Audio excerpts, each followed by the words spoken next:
ladies and gentlemen, boys and girls, and everyone in between, welcome to episode 5 of the Bowerstone Tavern Gaming Podcast. I am HIIRAMA, and with me, as always, my co-host, the guy that makes Danny Dyer look like he's from Cornwall, Project Old School. That's the best one yet. You like that one? I do like that one. Cornwall's a beautiful part of the country. Well, I do try. I think about it for a whole 3 minutes a week. And we have our first guest. A long-time friend of both of ours, just Ben. Welcome, dude. Hello.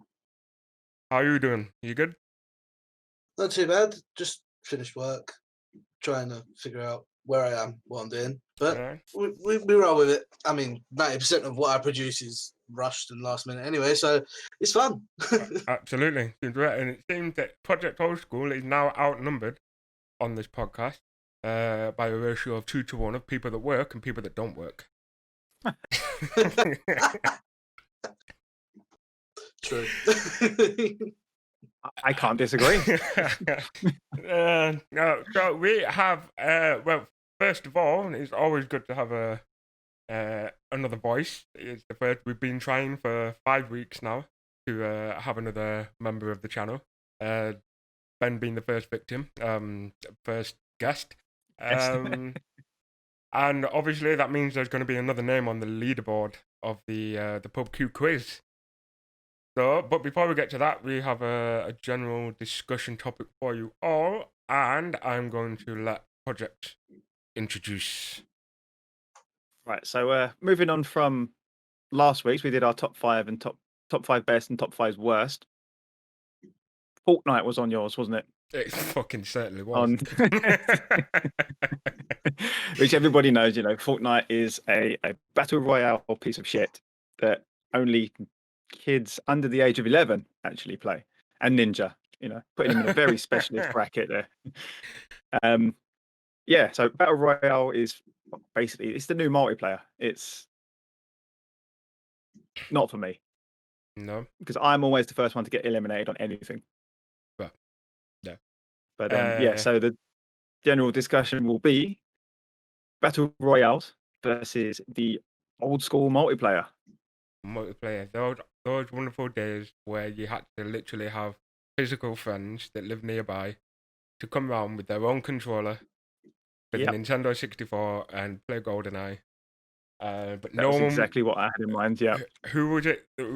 Odd Job. You weren't allowed to be Odd Job because he was overpowered as fuck.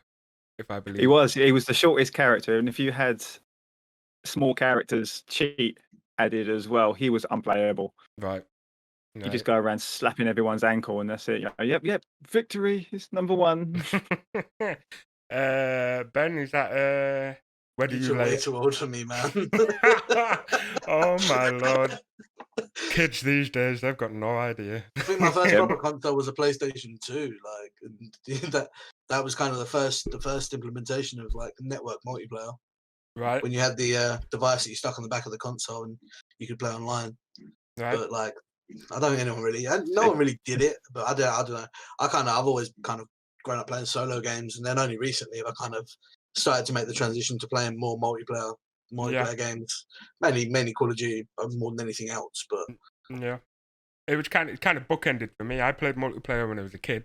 Obviously in Mario Kart, the cat is, will you get off, get down? There we go. Until you said cat, I did not know what that was. It's just everything's black on my screen. Like yeah, the microphone. My hands introducing are here our second ever guest.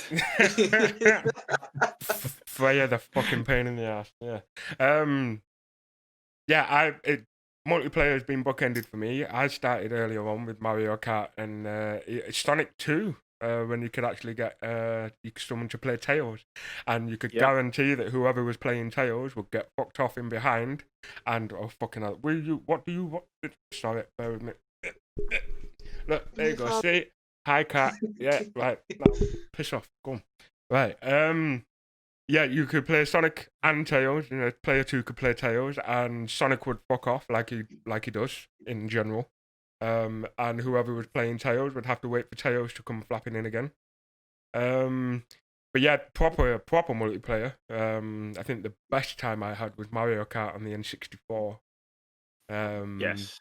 The 4-way split screen, just incredible. I never really played much shooting side of multiplayer, simply because Right. it kind of defeated the point. If you're on split screen and you can see where everyone else Yeah. is.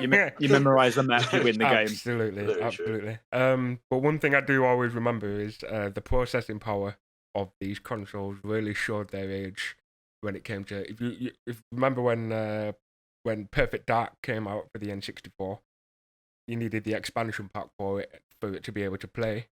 But Yep. then as soon as you went into multiplayer, the graphics would obviously have to be split between 4 different screens. So your awesome looking rifle that you had in single player now ended up looking like a box of Kleenex. It was.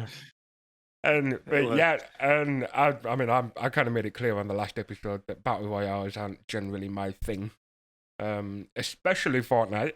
Fortnite can fuck off as far as I'm concerned. That game holds a special place in my list of things to never look at or download. No, I've never done it. I mentioned it last week. It's just the community of it. It's just fucking toxicity. Like the project said, it's full of kids. It is. I don't think it's just that. I think if you're going to build a battle royale and you're calling it a battle royale, then surely the main focus of that should be the battle. Yeah. If I wanted to build a house, I would go and play Minecraft. Exactly. I shouldn't need to build a house to be able to win a gunfight. Yeah, a third-person shooter with a pickaxe and with a slight hint of The Sims. Yeah. Yes. All right. Fortnite is like the ultimate mishmash game, isn't it? You've got elements of The Sims, you've got elements of, your generic third-person shooter. Yeah. Yeah. I think the best part of Fortnite for me is like when Epic Games realized that game was dying and nobody was playing it because of the prominent rise of Warzone. You kind of look at that and you're like, oh, but now they've got like Travis Scott performing in game. They've got the Avengers coming in, and they've got all these different. They're spending all this money on rights for all these different characters to come in, just to try and breathe some form of life back into the game, because they know that it's flatlining. Yeah. But recently you're seeing players kind of move back to Fortnite from Warzone, and the only reason for that is because of the delay in the new map for Warzone, for the new Call of Duty title. And so that's why the battle royale base is kind of splitting a little bit again. But then as soon as the new map and the new additions to Warzone come out, then you're going to see that whole fan base from Fortnite come all the way back to Call of Duty, and the world will be right again. Because Fortnite is horrible. Right. But one thing I will actually give Fortnite, I mean, everybody's aware of what's been happening with Epic Games recently and what they've done with their purchasing, and that's a whole fucking podcast on its own. So that's definitely one for another conversation. But one thing I will give Fortnite is how they dropped in. Like I said, I don't know too much about the game, but apparently just before they released a new map or a new zone or something, there was an asteroid in the sky, and it just got bigger and bigger and bigger over the course of a few weeks, and nobody knew what the fuck it was. And then one day, it just landed, everything fucking blew up, and then the whole game shut down for however long. And then they released a new map without fucking telling anybody. That is genius. And if they were to incorporate something like that into, say, for example, World of Warcraft, and the amount of hype that they would be able to build, they nailed that. I'll give them that. The gameplay itself can fuck off and everything else, but as far as generating hype and putting something in the game and not telling anybody about it and everybody's wondering what the fuck is going on, that was incredible. I really will give them. It's a very good idea. Yeah. I mean, I lost a lot of respect for Epic Games when they dropped Gears of War as their primary title, because the game was so good. It was, it was at the peak of its powers, and then Epic Games dropped it. It went to Microsoft, and it's just been horrible ever since. The competitive scene for it died. The campaign just seems like it's going around in circles now, and the multiplayer hasn't changed in about 3 different titles. Yeah. So like, it's horrible, but it's difficult because I can understand why they did what they did. Yeah. Everyone knows that kind of going forward, the battle royale is going to be the way to generate the most income. Hmm. I mean, looking at a company like Activision and Call of Duty, I think they made something like 3.7 billion Jesus Christ. in the most recent business quarter, and Right. that's not from game purchases. That's just from in-game items. So Fucking hell. your weapon blueprints, your character skins, Wow. your stickers, your emblems, your calling cards. Just from that, they've made that much in one quarter. So you can imagine how much Fortnite are making when Oh, absolutely. Yeah. that is their primary source of income. Whereas Call of Duty has the competitive scene. It's Yeah. got the normal multiplayer. Obviously, this year you've got zombies back as well. Yeah. So you've got so much to look forward to with Call of Duty. But can they compete with Fortnite now Mm. when they're taking so long to update the game and release this new content, and they're not giving concrete teasers? So like in the Warzone map at the moment, there's bunkers around the map, and you can go there, and there's a nuclear warhead in one of the bunkers. Right. But then since those bunkers were released, there's not really been any other teasers or anything anymore, or any other information to kind of give you an inkling of what direction they're going to go in. And another problem is, obviously last year was Call of Duty Modern Warfare set in present day. This year they've gone to Black Ops Cold War, which is set in the Yeah. 1980s. Yeah. How the hell do you transition a Warzone map from present day to the 1980s without it being some weird, sketchy storyline or some Doctor Who type stuff where you go back in time? Well, that would It's make lazy sense. storytelling. Yeah, that would make sense when you before this online multiplayer thing happened, when you had Call of Duty World War II, Call of Duty World War One, and all that kind of thing, with just a single player story mode and you play that map while you're playing that particular game. That makes sense. Yep. But on an online battle royale current day, like you say, the transition between current climate and back to, I mean, surely some of the guns that you use in the current game won't have existed back when the Cold War was happening.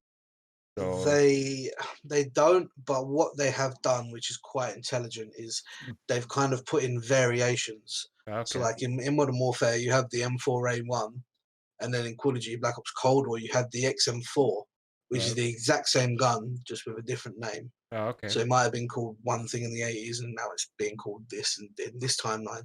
But I mean, referring to the point that you made about the kind of storyline of like World War II and then back to present day, I think the fans understood the storyline because back in the day, it was okay. Treyarch does World War II, does Black Ops. Right. Infinity Ward does Modern Warfare. So the two studios were always separate. They always developed their own games just under the Call of Duty brand. Now the issue that we have with Warzone is that Warzone is developed by Activision and being called Call of Duty, which they're trying to merge the two studios, get them to work together to continue building this independent free-to-play game, Right. which I think is very hard. One, because of COVID, that's going to have affected the development a lot because people aren't working from the studio; they're all working from home. And then on top of that, the studios have to be thinking like, how can we work together to build this free-to-play game when we're also trying to compete with this rival studio under the same banner, Right. to try and outsell them, outperform them. So it's like you got two sides of the same coin, and it's very, very difficult to kind of separate yourself. And the big problem this year was that this was supposed to be a Treyarch game, and it came out recently that Treyarch only took the last quarter of the development. Right. It was developed by Sledgehammer Games and Raven. Right. So then after Treyarch took over, they had like a period of like 4 months to finish the development for the game, which is why it's as broken as it is right now. Right. Yeah, we've I think that's another thing that you never had back in the day compared to what you have now. You know, back in the day, you bought a game and it was finished. Yeah, that was Whereas it. now, you've got, you spend 60 quid on a game. As soon as you get it home, there's an update. A couple of weeks later, oh, this has been reported. This is all messed up. Another update. They're not even like small, quick downloads either. You're looking at the best part of, the equivalent of a download of an actual game. Yeah, no, 100%. I think that's one of the big problems that next gen has done, it has essentially made the disc obsolete. Yeah. Because if you buy a disc, the most you're going to get off of that disc, like I installed Grand Theft Auto 5 the other day, and I think it was like 20 or 30 gigabytes off the disc, Yeah. and then another 60 gigabytes off of the download. Yeah. So it was a couple of years ago that I made the transition. I was like, what is the point in me traveling all the way to a store or ordering something online and getting it delivered to then put that game in my console and then still not be able to play the game for like 4, 5, 6 hours anyway? Yeah. I might as well just download the whole game, because Exactly, at least that way I know that it's downloaded. I know when it's going to be done. Like, I'm not having to wait for a disc. Well, one thing that always confused me, especially with I think it was the Xbox One when it really started. When you put the disc, when you go and buy a physical game, you put the disc in, it installs the game onto the hard drive. Yeah. But you still need to put that disc in to play it. So what exactly is it installing? You know what I mean? It's essentially all the discs are nowadays are a license. Yeah, good. If you look at stuff like Abe's Odyssey for the PS1 and like Heavy Rain for the PS2 and stuff like that, they were not PS2, that was PS3. You put the game in, you played the game. It didn't need to install it. It just played it. But you were sitting straight there. from the disc. Yeah. So now you put the game in, you install the game, and wait however long for that to install off the disc. And like you say, there's now a patch download, which eventually, I mean, what's the install for Call of Duty? It's something stupid like nearly 200 gig. So on Xbox One, the Call of Duty Black Ops Cold War, it comes out at about 85 to 90 gigabytes, and that covers the campaign, multiplayer, and the zombies. However, that does not cover Warzone. I've still got Modern Warfare Warzone installed on my Xbox, and that's just Warzone, nothing else to do with Modern Warfare, and that's taken out 190 gig. Fucking hell. On top of the 90 from the base install. Yeah. So I think in total, Modern Warfare, the install on my console was about 280 gig for the campaign, the special ops, and the multiplayer, and Warzone. That's over a quarter of a terabyte. Or that's absolutely. I mean, it's a monster of a download. World of Warcraft is the biggest file on my computer by a long shot, and that is 8 expansions with all the other crap that I've got, and that still caps out at 110. Yeah. And that's been like that for however many years I've had it on the computer now. But yeah, I think it was Asmongold. He tweeted out or something. He said, "Right, I'm going to play something different," because he predominantly plays World of Warcraft, and then on his second channel, which still has like 20,000 viewers on it, where he doesn't have a camera on it, he said, "I'm going to play some Demon Souls on my second channel," and then he tweeted out saying, "I want to play Call of Duty again. I'm going to go and install it now." And then about 5 minutes later, he tweeted again. It's like 250 gig. Fuck off. Yeah. I'd do the same, to be fair. I think the main issue is, if you think about long-term Xbox One users, your Xbox only has a 500 gigabyte hard drive. It certainly does. Yeah. So obviously over the past year, literally the only games I could have installed were Warzone, Modern Warfare, and FIFA. Apart from that, I've got 55 owned games on my Xbox Live account, on top of the discs that I have from the games that I played previously. Yeah. And I can literally have like 2 games installed at a time. Yeah. Which is ridiculous. It's just ridiculous. It's just beyond crazy. You imagine that you clear a lot of space to put Warzone on there in the first place. But then when these patches start coming in, and then you have to start removing more games after you've installed, that would drive me nuts. I mean, I've got 500 gig, and I've got a 2 terabyte external hard drive for it as well. So I've got plenty of space on there. But even then, I think Grand Theft Auto 5, that was my biggest amount of space that I had used for a single game. Yeah. That was quite high. Final Fantasy 15 was there as well, but I played that for approximately 10 minutes. It makes me laugh, because like Warzone is like this massive download. Even Call of Duty is like this huge, massive download. Then you look at like FIFA. Yeah. Like FIFA, the graphics are slowly improving. Yeah. The features, there are more features and more things being added every year. Yeah. The game still caps out at about 40 gig every year. Yeah. Yeah. It's like, well, what is the cause for these massive downloads? Yeah. Because it's not the graphics. No, the graphics remain Unless the the same. only aren't they? thing Yeah. I can put my finger on is that to make the downloads easier for themselves and the publishers, that they're putting all of the 4K content that you would use on the Xbox One X or Yeah. these 4K compatible consoles. Yeah. They're just putting it all into one download and making you download all those texture files, Could be. even though you're never going to use them. No. It's just No. to make it easier for themselves, and so there's not two separate downloads on the store. Yeah. They're just making you download it. Yeah. So the man hours that you're talking about.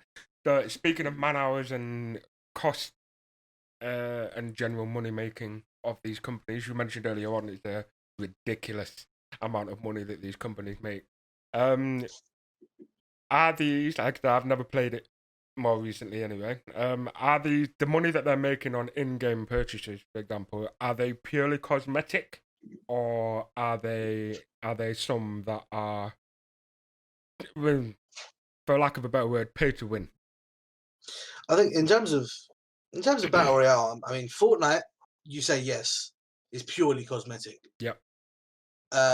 Modern Warfare, not so much, because it gives Really? you obviously you get your skins, Yeah. but in every season there is a meta. Whether it's a fire-breathing shotgun Yep. or an assault rifle that just has no recoil or does more damage than anything else. Right. And it really, to this point now, it really does just feel a little bit calculated, in the sense that there's a meta, it's this weapon, you have to be X level to use it. Yep. Obviously, because you only have Warzone, you can only level your weapons up in Warzone, which is ridiculous. If you don't have the main game, it's so difficult to level up your weapons. But what you find is 2-3 weeks into the season, where they've changed the meta and made it this gun, Right. there's normally a pack in the store, which is, it's a blueprint for the weapon. It has all of the attachments which make it as powerful as it is, All and right. it has a pack specific camo. Right. You know, whether that be to have like a dragon on the side, or there was a pack in Modern Warfare where your guns and your vehicles just had anime titties on them. Right. Pretty much. That was one of their main one of their highest selling packs for the year. Right. And then also it is in then as soon as the meta changes, you find the store updates every week, and you do have people within Call of Duty that are like proper collectors that will literally buy the packs that come out every single week, even though they're all digital. And you're not gonna really there's no resale value. But there's people that buy them every week, and as the meta changes, new packs come out, and that's probably why their sales are so high in the last quarter, because they've changed the meta about 4 times, and every time they've changed the meta, they've released a new pack, and everyone's gone and bought it because they need to buy it because of the attachments. Right. Yeah. So are these brand new weapons, or are they buffing and nerfing the weapons that already exist?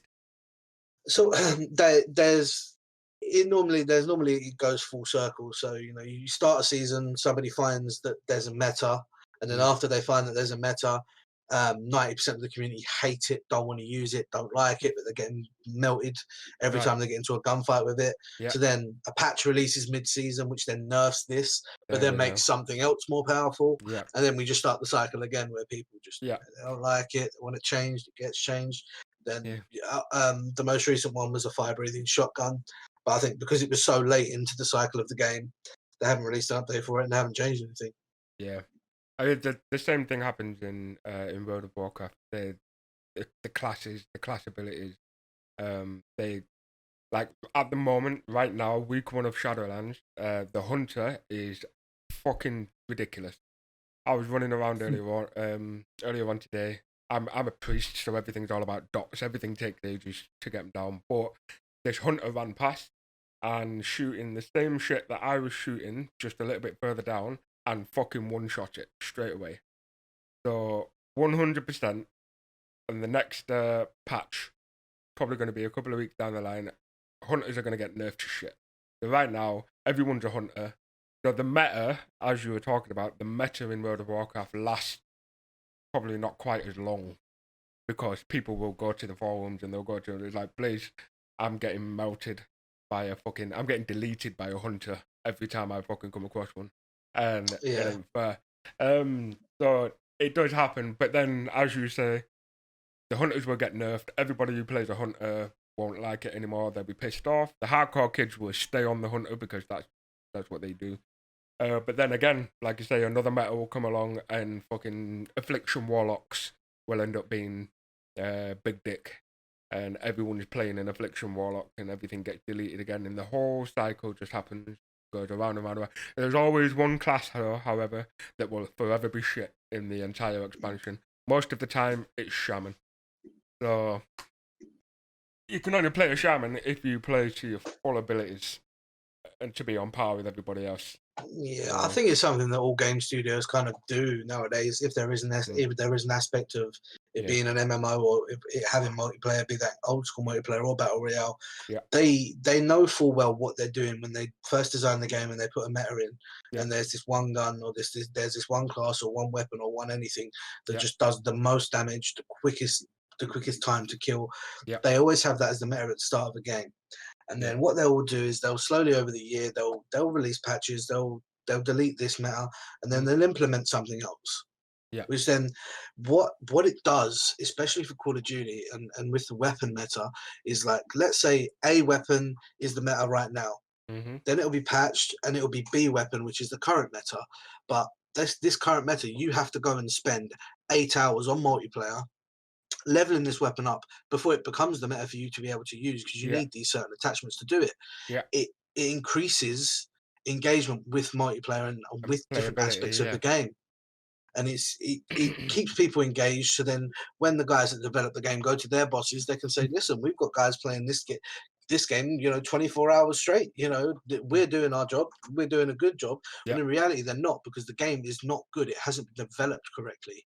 And it's just to boost their own statistics, as opposed to actually making a quality game that people actually do enjoy it.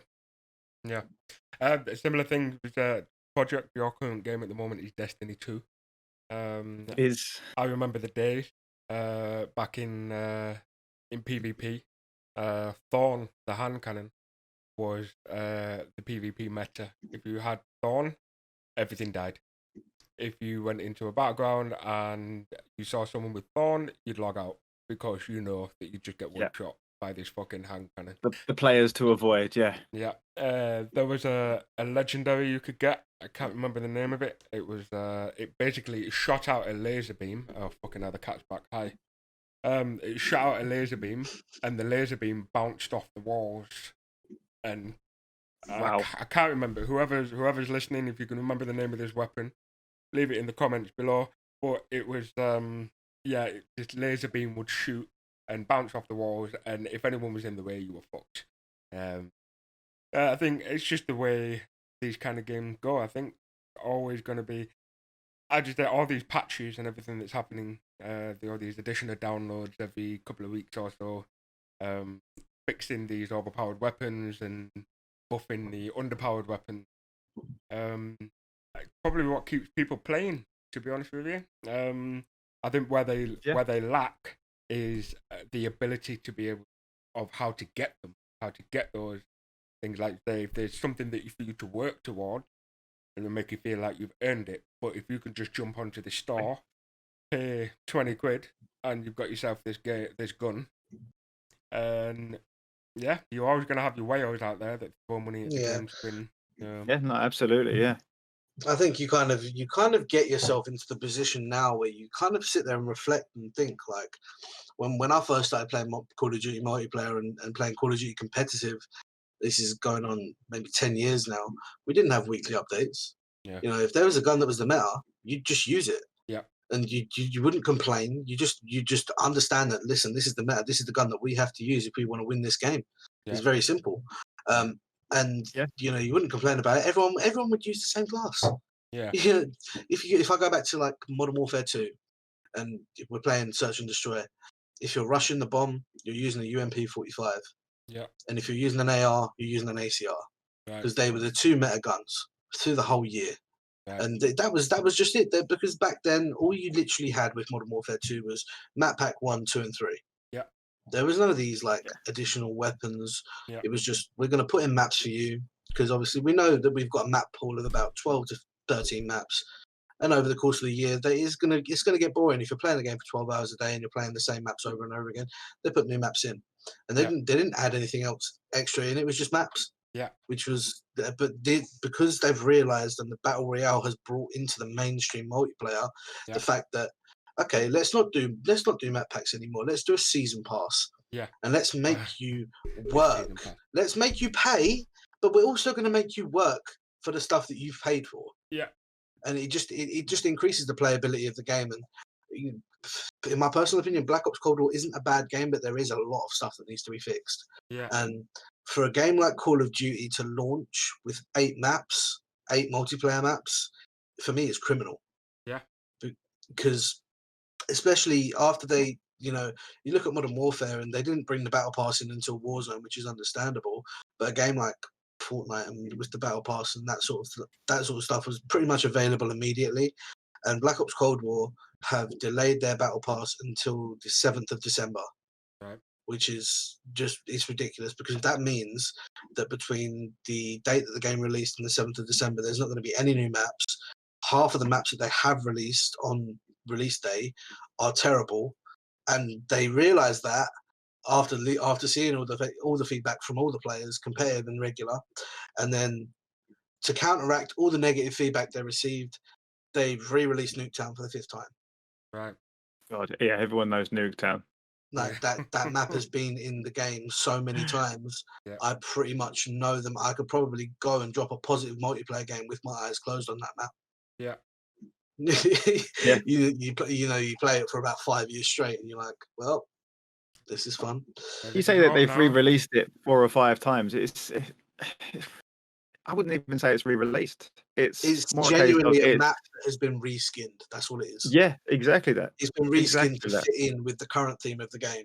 So like in Black Ops 3 was futuristic, and you had like digital cube crystal things coming off the bus in the middle of the map. And then, Black Ops 4, you had the same thing again. It was kind of like a little bit futuristic, but not so much. And then this is set in the 80s. So there's just graffiti everywhere, and the houses just look disheveled and partially destroyed. And it sounds about right for the 80s, to be fair. Not far off. I wouldn't know. I was born in the 90s. So if you had free run, money isn't an issue, skills and game development or anything isn't an issue, what is it you would do? You reckon that would do all these issues that Modern Warfare has? Well, I mean, in terms of this year, I wouldn't design a map where you have a B flag surrounded by bushes that players can lie in, and you can't see them, but they can see you. Like, this is genuinely a map, and I'm not 100% sure, but I'm pretty sure the map's called Cartel. Right. There's like trucks full of cocaine, and the bushes in the middle of the map are marijuana plants. And like this is what we're dealing with this year. Is Haven't we've got you been streaming that project this week? Buses full of cocaine and on Scarface, yeah. Ironically set in the 80s as well. Yeah, but I mean, like the state of because obviously I mainly play Call of Duty multiplayer. Like I don't really play a lot else. Like I'll jump on other games from time to time, but that's my kind of main thing nowadays. And it's like the game has frustrated me to a point where I just can't stream anymore. Because if people saw the reaction, the bullshit that goes on when I'm playing, is like if I streamed it, I would probably get banned because certain things go flying in my room while I'm playing because it pisses me off to that point. Advertise the nerd rage is real. Start putting that in your stream titles. Guaranteed rage quits. Yeah. It could be your USP, your unique selling point. Absolutely, I would do that. Come and watch the worst Call of Duty rage quitter ever. Literally. You could actually earn yourself a sponsorship from SteelSeries and Razer, maybe shoot them off against each other. So which headphones can survive being launched across the room? That's a shout. I'll probably just buy one of each headset and then just like pull them back and just ping them and see how far they end up in my garden. That would work. That works. Indeed.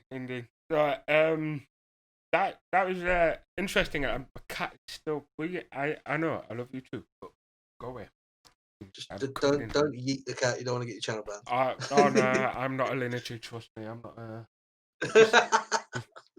Yeah, yeah. Multiplayer has evolved. We no longer need friends. All you need is a decent internet connection and a wallet full of money. It seems to have some fun. Decent internet connection doesn't help you. Trust me. Indeed. The servers that bad nowadays. Yeah. You could have 60 meg down and still have 200 ping to the server. Yeah. No. Mental. I remember when I updated my internet, I used to have to download Xbox games overnight. Oh yeah, I still do. But I uninstalled Destiny. Oh no, that was it. I downloaded it on my PC, but then Project started playing on his Xbox again, so I re-downloaded it on my Xbox. And I got it all in about an hour and a half, if that. Normally, I'd have to wait overnight. 2 to 3 working days. It was a good. Actually, it was an hour and a half for Destiny, and the updates for 12 other games that were on there. So it was all right. It actually worked out. That's not bad at all. Not bad at all, man. Indeed. So, right. So we move on to the Industry Idiot of the Week. Now this one is you'll have to bear with me because this is where my research for this program that I helped to create goes down the fucking toilet because I can't remember names, I can't remember times, I can't remember fuck all. All I can remember is the situation. Even then, it might be sketchy. We had a situation on Twitter a week or so, a couple of weeks ago now, just after the release of Assassin's Creed Valhalla. There was a young lady, if that's the correct term. I don't wish to offend her, him, whatever.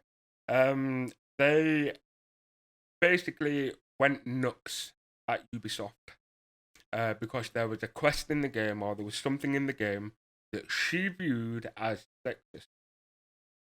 And she tweeted it, and Assassin's Creed, Ubisoft responded and said, "This is not what our intention was, blah, blah, blah, blah, blah. I apologize." Now, if that was the end of it, that was the end of it. We'd just call her a fucking over-offended, triggered twat. And Snowflake. Job done. Snowflake. That'll work.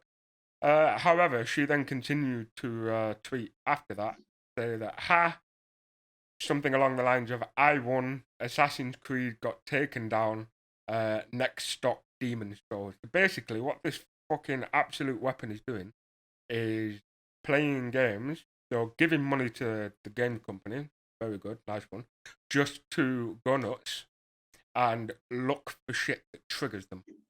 I bet, yeah, one of them is sexist, going after Demon Souls, I don't know, something like that. Basically, chances are, Assassin's Creed, you can choose to play as a bloke or a lass, but quite obviously she chose a bloke and chose to be offended by it and go on a tirade of Twitter. Now, as you can imagine, Assassin's Creed Valhalla has been quite popular.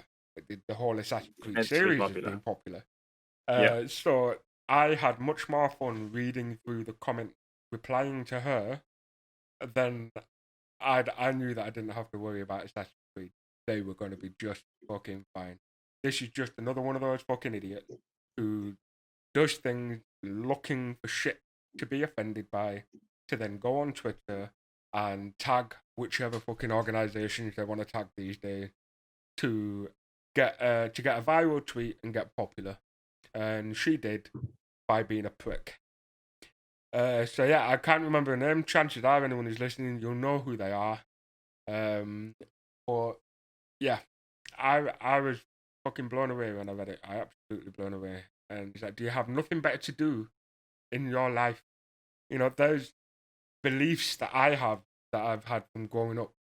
But if I see that happening in a game, I'm not gonna go nuts and start claiming that they're out to get me or that they are offending me. Or, you know, I mean, there's people, if you think about, seeing as we're on Assassin's Creed, like talk about Assassin's Creed, should Christians be offended because there's a dude? Cat, I swear to God, what do you want? You can stay here, sit there, relax. Right. Should Christian people be offended because a guy in the Middle East is running around killing Christians? I'm not. There was someone that was offended. I'm not offended. That doesn't bother me in the slightest. Well, There's always going to be a situation or a scenario where yeah, there's something in a game or in a movie or in a book or on TV that's going to offend you, and it's down to you to be the bigger person and just understand. Okay, yes, this offends me, yeah, but it's something that I have to learn to live with. And Yeah. people like this woman that's gone on, and she's the kind of person that literally just wants. She wants to be famous. She wants to be recognized. She wants to be known, and she Yeah. will do anything that she can to achieve that. yeah, And to a certain extent, she kind of has, because she wanted something changed, and she managed to get one over on a game publisher, and Yeah. that's going to be the extent of her fame. But yeah, the worst thing that she could have Exactly. done was Yeah. boast about it on Twitter. Yeah. Because the last thing you want to do is piss off a fan base. yeah, No, It's just no. like, The gaming community can be very, very stubborn at times, very, very toxic at times. But then there are Absolutely. other times where, it just unites and Yeah. all you have to do is Google how many units Valhalla has sold. Yeah. 85, Yeah. 90% of those people are going to have a Twitter account. If they find out about this, Yeah. they're not going to be happy, and she's literally just going to have to deactivate all of her social medias because they will Yeah. probably just abuse her. Yeah. And that's just she'll the be reality. hounded out. Yeah. The gaming community is toxic, and it has been for years. Yeah. But it just seems to be reaching that level of toxicity now, where these kids from like 10 years ago that were like really, really toxic have Yeah. kind of grown up, found social media, and just become stubborn assholes over the years. And Yeah. they're just toxic, man. Yeah. So the thing that irks me is, we all come from a generation that's grown up with Family Guy, South Park, Yeah. things that discriminates. Well, it doesn't even Beavis and discriminate. Butthead, if we're going that far back. Yeah. It just doesn't take the piss out of one particular demographic. It takes the piss out of everyone. Yeah. It's like, I don't know. It's just fashionable to be a victim now. Yeah. Yeah, absolutely. It's not. I mean, like you said, the gaming community is absolutely massive, and It is. if you think about, there are streamers out there, there are content creators out there that literally create content of drama, and they want to get famous. They want one of their shit, so they post controversial shit to get noticed. But if I were a streamer and I am a streamer, but if I was to grow, if I wanted to grow my fan base, the last thing I would do is attack the very thing that brings all these people together, because I would rather have 1, 2, 3 people watching me that are actually good people, rather than 1,000 people watching me calling me a cunt for being a fucking idiot on Twitter. Being a shit stirrer, yeah. I'm an idiot on Twitter, but not quite to the extent that they are. I think to put it into context, Yeah. if you go and have a look at Keemstar's social media reach, Yeah. and this is a guy who literally makes a living off of scouring social medias, Twitters, Facebooks, Instagrams, looking for drama within the YouTube and the gaming community, produces videos on it, and that's legitimately how he makes his living. And he dramatizes stuff, he makes things up to make it seem worse than it is, and that's literally how he's made a living for probably the past 5 years. That's insane. It's not too bad. But he must have a chat full of people calling him fucking retarded every time. Oh yeah, I mean, I'd probably say 90% of his videos get more dislikes than likes, but it's just the sense of the dramatization. He's making money, I suppose. That's it. And the thing is, he's smart about it because he reports it. He doesn't give any direct quotes from either side. He just reports what has kind of been rumored to have happened. Right. So he's not liable for any copyright takedowns because he's just reporting on what he's heard. Yeah. So, and what it does is, like, if it's, let's say, but this one YouTuber said one thing and this other YouTuber said another thing, it starts a war in his comments of one fan base versus another, Yeah, which then drives that viewer base up. Because you've got to think, absolutely. if you've got a It's 14 million subscriber YouTuber Mm, having a difference of opinion with a 10 million subscriber YouTuber, mm. that's the accumulative 24 million subscribers Yeah, effectively going at Yep. each other in a YouTube chat. yeah, it's yeah. a smart idea. It is very smart. And then Controversial, but yeah, and then the people that are fans of that aren't fans of either of them or never heard of them, they're gonna hear of it Yeah. through yeah, Fallout, exactly. and they're And all check it gonna out go themselves. fucking as well. And the thing is, producing a video like that, the first thing it does is it boosts your viewer count tremendously, Yeah, but it also gives you the opportunity to get on the trending page. Now, once you're on the trending page, you're in money. yeah, It's like hitting a blackjack, yeah, because as soon as you hit that trending page, you're not just going to get the views of A YouTuber and B YouTuber. You're also going to get people thinking, "What the fuck is this on the trending page?" Yep. yeah, I've done it And myself a then few times. and then they click on it, they view it, and then all of a sudden they watch the video and they've got an opinion on it. And they might not like other YouTuber, but they've got an opinion that wants to be heard. They put it in the comments. yeah, yeah. Right, well, there you have it. This week's Idiot of the Week is not just the original girl from the story, but anyone who plays games looking for shit to be triggered about and then going on social media just to get some likes on your page. One big fuck you to you. So, moving on, as mentioned at the earlier one of the episode, we have another victim for the pub queue. So, Yes, we do. Ben's chosen subject of choice is Fallout. Fallout. If I remember That's the game, not the band. Just get it clear. Not my type of music. I thought Fallout Boy. Oh yeah, Yeah. Oh, Yeah. oh, yeah. Let's not go there. I had to make it clear. Fair, more than fair. More than fair. Indeed. So, you have specifically requested from Fallout 3 onwards because, as mentioned earlier on, you're only a baby Yeah. in the gaming world. Now, I think I mentioned this in a previous episode. I know fuck all about Fallout. Absolutely nothing. So, Project has written these questions just for you, and he's going to do it. This doesn't end well. Before we get into it, before we start timing you, explain the rules to you. You got 15 questions. You get 1 point for each question. You also get 3 lifelines. You get 2 answer reveals, so which will reveal 4 possible answers to the question. You also have a 50-50, which will reveal the correct and the wrong answer for a question. So if you don't use any of your lifeline, you will get 3 points. So you get 1 point per lifeline not used. So you can have a maximum of 18 points. At the moment, the scoreboard, I'll just put it on and cover Ben up for a second, sorry. Myself and Project are on 10 points each. I'm in first place because I beat him by answering all the questions a little bit faster than he did. Not by much, but a little bit faster. It's been pretty close so far. Indeed. So it's going to be good to have someone that's not, well, me and him, to be honest with you. So yeah, without further ado, I hand you over to Project, and he will tell you, where you are when you're done. Yeah, right. So before we start, just to clarify, I've kept the question specifically to Fallout 3 and New Vegas. Okay. So all good? Happy to go ahead? That's the most worried voice I've ever heard. Okay. Either game I haven't played in like 5 years plus, but we'll Don't worry roll about the it. punches. Don't worry about it. And see what we can Well, I do. think HIIRAMA's was 12 years, wasn't it, for Yeah. Pokemon Red and Blue, yeah. Jesus. And I still a lot managed of it will be roll. from memory. Yeah. Oh. Right, you ready with the timer?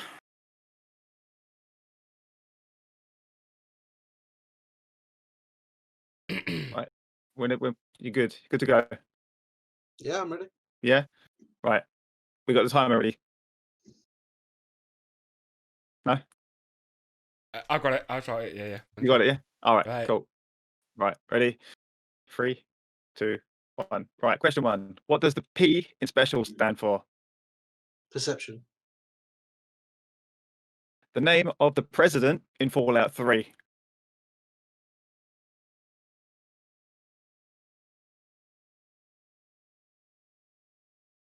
Not a clue. You have lifelines. Um,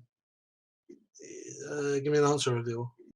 Answer reveal. All right, so you have Abraham Washington, Augustus Autumn, Horace Pinkerton, John Henry Eden. August. No, it was John Henry Eden. It was one of the two of them. I just went. What? Yeah. I recognise that name though. Right, question 3. The name of the Brotherhood of Steel headquarters in the capital wasteland.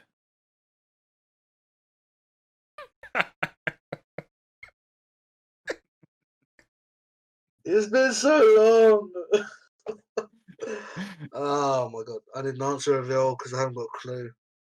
Right, so you have Paradise Falls, Evergreen Mills, Fort Independence, or the Citadel.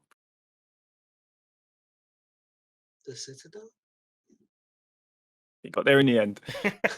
Who who is the leader of the Brotherhood of Steel's elite squad? No chance. No I chance. have to pass on that You've one. still got one more lifeline. Yeah, we still got how many more questions? Well, this is only question 4. So Yeah, that's a record. Chalk that one out. Right, so that's a pass. Which DLC takes the player to post-apocalyptic Pittsburgh? I can't remember the names of the DLCs. Again. I told you it's been a while. Right, what does WSG stand for in Fallout 3? Fucking hell. I'm beginning to think that this was a bad idea. This No could clue. take some fair amount of editing. Wasteland Survival Guide, my friend. Megaton, picked up from Moira. Never did that quest. I did. You did. Right. He doesn't remember it, but When he I done was it. half the size I was now. What is the main game's story? Fallout 3. To find your dad. There we go. Losing streak is over. Yeah. Right, moving on to New Vegas. What is the Yep. name of the evil faction in New Vegas? Is there an evil faction? From a neutral perspective, they are the evil ones, yeah. Caesar's Legion? That's it. 2 in a row. We caught fire. Which faction ambushes the player character in one of the opening cutscenes? I know it's the casino guys, but I can't remember what their faction was called. It's the casino guy, but he's got one of the gangs with him.